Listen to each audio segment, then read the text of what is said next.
ನಗರದಲ್ಲಿ ಒಂದಷ್ಟು ಕಡೆ ಬೀದಿ ದೀಪಗಳ ಇಲ್ಲದೆ ಜನ ಕತ್ಲಲ್ಲಿ ಹಿಂಸೆ ಪಡ್ತಿದ್ದಾರೆ. ಆದರೆ ಇಲ್ಲೊಂದು ರಸ್ತೆಯಲ್ಲಿ ಜನರಿಗೆ ಲೈಟ್ನದ್ದೇ ಸಮಸ್ಯೆ ಆಗೋಗಿದೆ. ಇಲ್ಲೊಂದು ರಸ್ತೆ ದಾರಿ ದೀಪಗಳಿಂದಲೇ ತುಂಬಿ ಹೋಗಿದ್ದು ಪಾಲಿಕೆ ವಿರುದ್ಧ ಜನ ರೋಸ್ ಹೋಗಿದ್ದಾರೆ. ಯಾವ ರಸ್ತೆ ಇದು? ಈ ರಸ್ತೆ ಇರೋದಾದ್ರೂ ಎಲ್ಲಿ? ಏನ್ ಕತೆ ಅಂತ ಕೇಳ್ತೀರಾ? Take a look. ಹೊಟ್ಟೆಗೆ ಹಿಟ್ಟಿಲ್ಲದಿದ್ರು ಜುಟ್ಟಿಗೆ ಮಲ್ಲಿಗೆ ಬೇಕೆಂದ ಪಾಲಿಕೆ. ಯಾರದ್ದೋ ದುಡ್ಡು, ಪಾಲಿಕೆ ಅಧಿಕಾರಿಗಳ ಬೇಕಾಬಿಟ್ಟಿ ಖರ್ಚು. ಬೀದಿ ದೀಪ ಅಳವಡಿಕೆಯಲ್ಲೂ ಅಧಿಕಾರಿಗಳ ಖತರ್ನಾಕ್ ಬುದ್ಧಿ. ಕತ್ತಲಲ್ಲಿ ಜಾಮೂನು, ಬೆಳಕಲ್ಲಿ ಬಾದುಷಾ ತಿನ್ನೋ ಬಿಗ್ ಪ್ಲಾನ್. ಕಾಂಚಾನ ಮೇಲೆ ಕಣ್ಣು, ಪಾಲಿಕೆ ಆಫೀಸರ್ಸ್ಗೆ ಅದೇ ಗಿಣ್ಣು.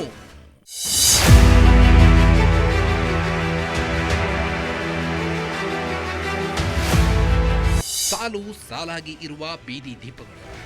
ಒಂದು ಕಂಬದಿಂದ ಮತ್ತೊಂದು ಕಂಬಕ್ಕೆ 5 ಮೀಟರ್ ಅಂತರ ಅಷ್ಟೇ. ಆದರೆ ಬೀದಿ ದೀಪಗಳೇ ತುಂಬಿ ತುಳುಕುತ್ತಿದೆ. ಕಾಮಗಾರಿ ಹೆಸರಿನಲ್ಲಿ ಪಾಲಿಕೆ ಬೇಕಾಬಿಟ್ಟಿಯಾಗಿ ಬೀದಿ ದೀಪಗಳನ್ನು ಅಳವಡಿಸಿ ಜನರ ಚೀಮಾರಿಗೆ ಗುರಿಯಾಗಿದೆ. ಅಂದಾಗೆ ಇದು ಮಿಲ್ಕ್ ಕಾಲನಿ ಫ್ಲೈಓವರ್.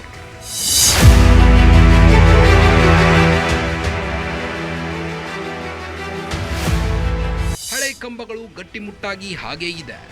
ಹಳೆ ದೀಪಗಳು ಚೆನ್ನಾಗಿಯೇ ಉರಿಯುತ್ತಿವೆ. ಆದರೆ ಪಾಲಿಕೆ ಮಾತ್ರ ಹಳೆ ಕಂಬಗಳ ಪಕ್ಕದಲ್ಲಿ ಹೊಸ ಕಂಬಗಳನ್ನು ಹಾಕಿದೆ. ದಾರಿಯುದ್ದಕ್ಕೂ ಇದೇ ರೀತಿ ಅಕ್ಕಪಕ್ಕದಲ್ಲೇ ಬೀದಿ ದೀಪಗಳನ್ನು ಅಳವಡಿಸಿದೆ. ಇದರಿಂದಾಗಿ ಪಾಲಿಕೆ ವಿರುದ್ಧ ಜನ ಗರಂ ಆಗಿದ್ದಾರೆ. ಯಾಕಂದ್ರೆ ಇದೇ ಏರಿಯಾದಲ್ಲಿ ಪಕ್ಕದ ರಸ್ತೆಯಲ್ಲೇ ಬೀದಿ ದೀಪಗಳೇ ಇಲ್ಲ. ಇದರಿಂದ ಜನ ನಿತ್ಯ ಪರದಾಡ್ತಿದ್ದಾರೆ. ಆದರೆ ಅಂತ ಕಡೆ ದೀಪಗಳನ್ನು ಅಳವಡಿಸುವ ಬದಲು ದೀಪಗಳು ಇರುವ ಜಾಗದಲ್ಲಿ ಅಳವಡಿಕೆ ಮಾಡಿರುವುದರ ವಿರುದ್ಧ ಜನ ಆಕ್ರೋಶವನ್ನು ಹೊರಹಾಕಿದ್ದಾರೆ. ಅಲ್ಲ, ಇದು ಮಲ್ಲೇಶ್ವರಂ 18th ಮೇನ್ ರೋಡು ಮತ್ತು ಇದು ಬ್ರಿಡ್ಜ್ ಮೇಲೆ ಇರ್ತಕ್ಕಂಥದ್ದು. ಇದು ಮಿಲ್ಕ್ ಕಾಲೋನಿ ಆಟೋದ ಮೈದಾನದ ಪಕ್ಕದಲ್ಲಿ ಇರ್ತಕ್ಕಂಥ ಇದು. ಆಲ್ರೆಡಿ ಇಲ್ಲಿ ಮೊದಲು ಬೀದಿ ದೀಪ ಇತ್ತು. ಮತ್ತೆ ಅದ್ರ ಮೇಲೆ ಬೀದಿ ದೀಪ ಅಳವಡಿಸೋದ್ರಲ್ಲಿ ಅಗತ್ಯನೇ ಇಲ್ಲ ಅಂತ ನನ್ನ ಅಭಿಪ್ರಾಯ. ಇದು ಎಲ್ಲೋ ಒಂದು ಕಡೆ ಇದು ಭ್ರಷ್ಟಾಚಾರಕ್ಕೆ ದಾರಿ ಮಾಡಿಕೊಡ್ತಾ ಇದೆಯಾ ಅಂತ ಹೇಳಿ ನನ್ನ ಅಭಿಪ್ರಾಯ ಸರ್. ಯಾಕೆಂದರೆ ಇದು ಇದ್ದ ಬೀದಿ ದೀಪಗಳಿಗೆ ಮತ್ತೊಮ್ಮೆ ಬೀದಿ ದೀಪಗಳನ್ನ ತಗೊಂಬಂದು ಅದೇ ಒಂದೇ ಹಂಗೇನಾರ ಆಗಲಿಲ್ಲ ಅಂದರೆ ಒಂದೇ ಕಂಬಕ್ಕೆ ಹಳೆ ಕಂಬನಕ್ಕೆ ತೆಗೆದುಬಿಟ್ಟು ಹೊಸ ಕಂಬಕ್ಕೆ ಬೀದಿ ದೀಪ ಅಳವಡಿಸ್ಬೋದಾಯಿತು.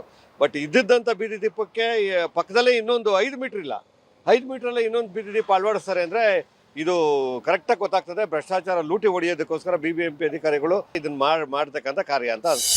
ಇನ್ನು ಪಾಲಿಕೆಯ ಈ ಕಾಮಗಾರಿಯಲ್ಲಿ ಅಕ್ರಮದ ವಾಸನೆ ಶುರುವಾಗಿದೆ. ಲೋ ಕ್ವಾಲಿಟಿ ದೀಪಗಳು ಹಾಗೂ ಕಂಬಗಳನ್ನು ಬಳಸಿರುವ ಆರೋಪ ಕೇಳಿಬರುತ್ತಿದೆ. ತಿಂಗಳ ಹಿಂದೆ ಹಾಕಿದ ದೀಪಗಳಿಗಿಂತ ಹಳೆಯ ದೀಪಗಳೇ ಪ್ರಕಾಶಮಾನವಾಗಿ ಬೆಳಗುತ್ತಿವೆ. ಇದರಿಂದ ಅಕ್ಕಪಕ್ಕದಲ್ಲಿ ಬೀದಿ ದೀಪ ಹಾಕಿ ಜನರನ್ನು ಯಾಮಾರಿಸುವ ಕೆಲಸ ಆಗ್ತಿದೆ ಎಂದು ಜನ ಪಾಲಿಕೆ ವಿರುದ್ಧ ಕೆಂಡಾಮಂಡಲವಾಗಿದ್ದಾರೆ. ಇನ್ನು ಅದೇ ಜಾಗದ ಸುತ್ತಮುತ್ತಲಿನ ಏರಿಯಾಗಳಲ್ಲಿ ದೀಪಗಳೇ ಇಲ್ಲ. ಹೀಗಿರುವಾಗ ಒಂದೇ ರಸ್ತೆಯಲ್ಲಿ ಅದು ಅಕ್ಕಪಕ್ಕದಲ್ಲಿ 2 ದೀಪ ಬೇಕಾ ಅಂತ ಪ್ರಶ್ನಿಸುತ್ತಿದ್ದಾರೆ. ಖಂಡಿತ ನೋಡಿ, ಶಿವನಹಳ್ಳಿ ಬ್ರಿಡ್ಜು ಅಲ್ಲಿ ಕೆಲವೊಂದು ಬೀದಿ ದೀಪಗಳು ಹೋಗ್ಬಿಟ್ಟಿದ್ವಿ. ಆಲ್ರೆಡಿ ಅದ್ರ ಬಗ್ಗೆ ಗಮನಕ್ಕೆ ತಂದರೂ ಕೂಡ ಅಂಥ ಕಡೆ ಅಳವಡಿಸ್ತಾ ಇರೋದು.